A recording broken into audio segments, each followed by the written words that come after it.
بسم الله الرحمن الرحيم. وعن عمران بن حسين رضي الله عنهما قال قال رجل يا رسول الله أيعرف أهل الجنة من أهل النار؟ قال نعم. قال فلم يعمل العاملون؟ قال كل يعمل لما خلق له أو لما يسر له.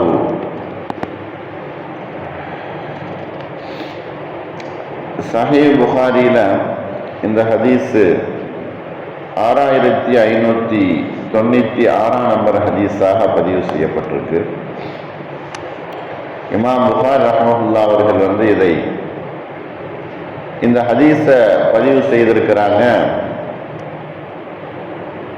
இது இறைவன் தீர்மானித்த, எழுதிய, அவன் முடிவு செய்த விஷயங்களிலே உள்ள ஒரு விஷயம் என்கிற பாடத்தின் கீழ் இந்த ஹதீஸ் பதிவு செய்யப்பட்டிருக்கு. என்ன அர்த்தம்? நபி ஸல்லல்லாஹு அலைஹி வஸல்லம் அவர்களிடத்தில் ஒரு மனிதர் கேட்கிறார். இந்த ஹதீஸை இம்ரான் இப்னு ஹுசைன் அவங்க அறிவிக்கிறாங்க.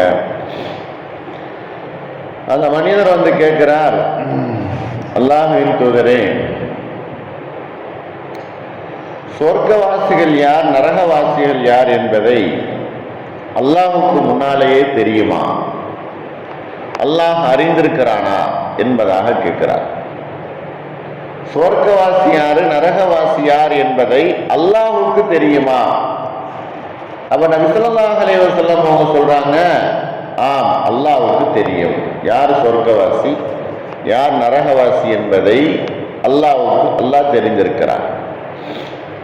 இதை கேட்டவுடன் வந்த மனிதர் கேட்டார், அப்படி இருக்க சொர்க்கவாசி யாரு, நரகவாசி யார் என்பதாக தெரிந்ததற்கு பின்னால ஒரு மனிதன் சொர்க்கம் செல்வதற்கு எதற்கு அவன் அமல் செய்ய வேண்டும் என்பதாக அவர் கேட்கிறார். ஃபலிம யாமலுல் ஆமிலூன், எதற்கு அமல் செய்யணும் என்பதாக கேட்கிறார்.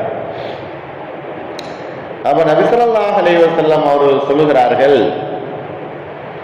அவர் அமல் செய்வது என்பது அல்லாஹ் அவரை படைத்திருக்கிறார். அவருக்கு அந்த அமல் எவ்வளவு ஆர்வப்பட்டு அதை செய்கிறார், அவர் என்ன நோக்கத்திற்காக வேண்டி படைக்கப்பட்டிருக்கிறார் என்பதை தான் உணர்ந்து கொள்ள வேண்டும், தான் அதற்காக வேண்டி முயற்சி செய்யணும் என்பதை நபி ஸல்லல்லாஹு அலைஹி வஸல்லம் அவர்கள் கூறி காட்டுகிறார். இது விதி என்கிற ஒரு விஷயத்தை குறிக்கக்கூடிய இந்த ஹதீஸ்.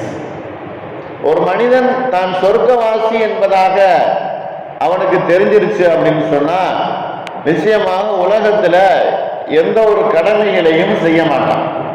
தொழுகை, நோன்பு, மற்ற பிற வணக்கங்கள், நல்லது, இந்த மாதிரியான காரியங்களை அந்த மனிதன் செய்ய மாட்டான். நபி ஸல்லல்லாஹு அலைஹி வஸல்லம் அவர்கள் சொர்க்கவாசி என்பது யார் என்பதை அல்லாஹ்வுக்கு தெரியும். அல்லாஹ்வுக்கு தெரிந்த விஷயம் மனிதர்களுக்கு தெரியாது. உலகத்துல மறைவான விஷயங்கள் அல்லாஹ் ஒருவனுக்கு தான் தெரியும், மனிதர்களுக்கு தெரியாது.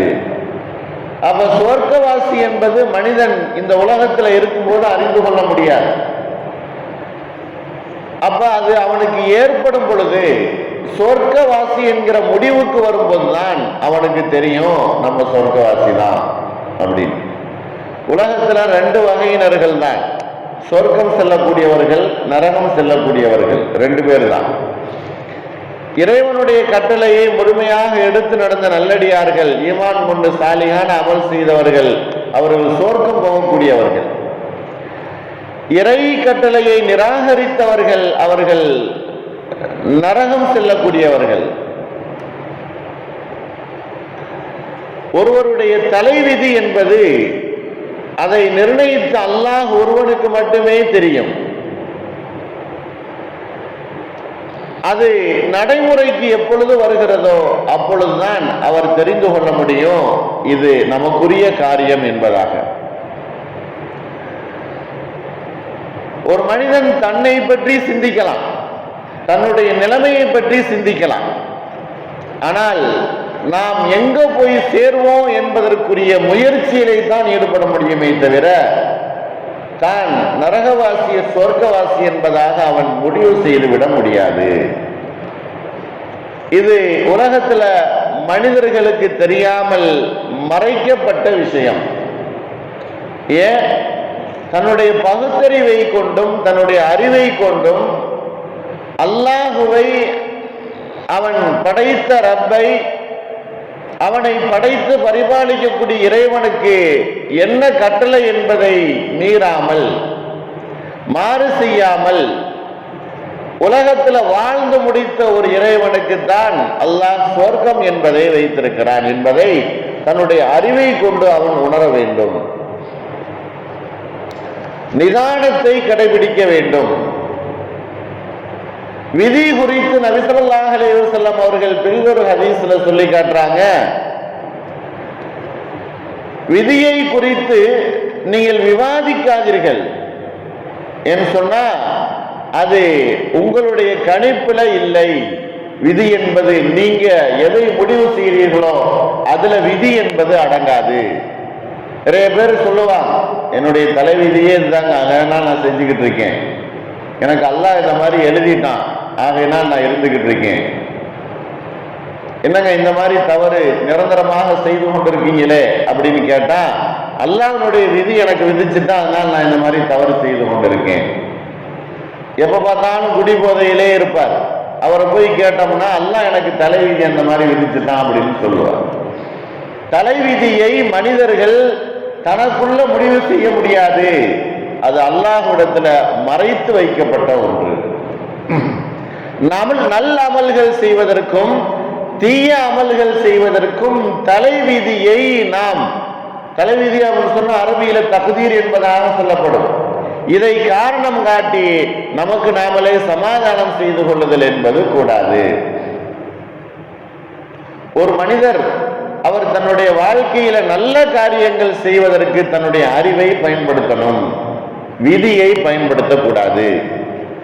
நல்ல காரியங்களில் ஈடுபடுவதற்கு அல்லாஹ்வுடைய நாட்டம் என்பதைத்தான் அவர் நல்ல காரியங்களை கொண்டு பயன்படுத்தணுமே தவிர தீய காரியங்களை பயன்படுத்துவதற்கு விதியை அவர் சொல்ல முடியாது. அதே போல உலகத்துல எண்ணற்ற காரியங்கள் அல்லாஹ் விதியை நாடி இருக்கிறான், விதியை அல்லாஹ் சொல்லி இருக்கிறான். நிறைய இடங்கள்ல நபி ஸல்லல்லாஹு அலைஹி வஸல்லம் அவங்க சொல்லுவாங்க, உலகத்துல ஒரு மனிதனுக்கு நிர்ணயம் செய்யப்பட்டதுதான் கிடைக்கும். உணவு நிர்ணயம் செய்யப்பட்டு விட்டது, அவனுடைய வயது நிர்ணயம் செய்யப்பட்டு விட்டது, அவன் இறக்கக்கூடிய இடமும் நேரமும் நிர்ணயம் செய்யப்பட்டு விட்டது. இதற்காக வேண்டி அவன் முயற்சி செய்தல் என்பது இல்லை. ஒரு மனிதன் வாழ்வாதாரத்தை தனக்கு எவ்வளவு முயற்சி செய்து பெருக்கிக் கொள்ள முடியுமோ அவ்வளவு பெருக்கிக் கொள்ள முடியும், அதுவும் அவனுடைய விதிதான். ஒரு மனிதனுக்கு கிடைக்கக்கூடிய வருமானம், அவனுக்கு கிடைக்கக்கூடிய சொத்து, அவன் தன் பேரில் வாங்கி வைத்திருக்கக்கூடிய உலகத்தினுடைய ப்ராப்பர்ட்டி அனைத்துமே அவன் முயற்சி செய்து பெற்றுக்கொண்டது. இவ்வளவு முயற்சி செய்வான் மனிதன், இவ்வளவு அவனுக்கு கிடைக்கும் என்பதை அல்லாஹ் விதியாக ஆக்கி வைத்திருக்கிறான். ஆகையினால் அந்த மனிதன் முயற்சி செய்து அவைகளை பெற்றுக் கொள்கிறான். நபி ஸல்லல்லாஹு அலைஹி வஸல்லம் அவர்கள் சொல்வார்கள், உலகத்துல ஒரு மனிதன் எந்த அளவு முயற்சி செய்கிறானோ அந்த அளவு அவனுடைய வாழ்க்கையில பெற்றுக்கொள்ள முடியும் என்பது. ஆகையினால தவறு செய்வதற்கு விதியை நாம் காரணமாக காட்ட இயலாது. நன்மைகள் செய்யணும், அல்லாஹ்வுடைய படைத்து வைத்திருக்கக்கூடிய சொர்க்கத்தை நாம் பெற்றுக்கொள்ளணும் அப்படின்னு சொன்னா நிறைய அமல்களும் நிறைய அல்லாஹ்வுடைய கடமைகளை முழுமையாக நிறைவேற்றணும், அவனுக்கு மாறு செய்யக்கூடாது. நம்முடைய தொடர் நிலை என்பது அல்லாஹ்வுடைய எதிர்பார்த்த நிலையாக இருக்கணும். அல்லாஹ் அதை பொருந்திக் கொள்ளணும், நம்முடைய எல்லா செயல்களையும் அல்லாஹ் ஏற்றுக்கொள்ளணும், அல்லாஹ் அதற்குரிய நன்மையை நமக்கு தரணும். அதுதான் உயர்ந்த சொர்க்கம் என்பது நமக்கு உண்டு என்பதை நபி ஸல்லல்லாஹு அலைஹி வஸல்லம் அவர்கள் இந்த ஹதீஸ்ல சொல்லி காட்டுறாங்க. அப்படிப்பட்ட சொர்க்கத்தை அடைந்து கொள்ளக்கூடிய நல்லதொரு தௌஃபீக்கை அல்லாஹ் நம் எல்லோருக்கும் தந்தல் புரிவானாக. வாஹிரு தாவானா அல்ஹம்துலில்லாஹி ரப்பில் ஆலமீன். அஸ்ஸலாமு அலைக்கும் வரஹ்மத்துல்லாஹி வபரகாத்துஹு.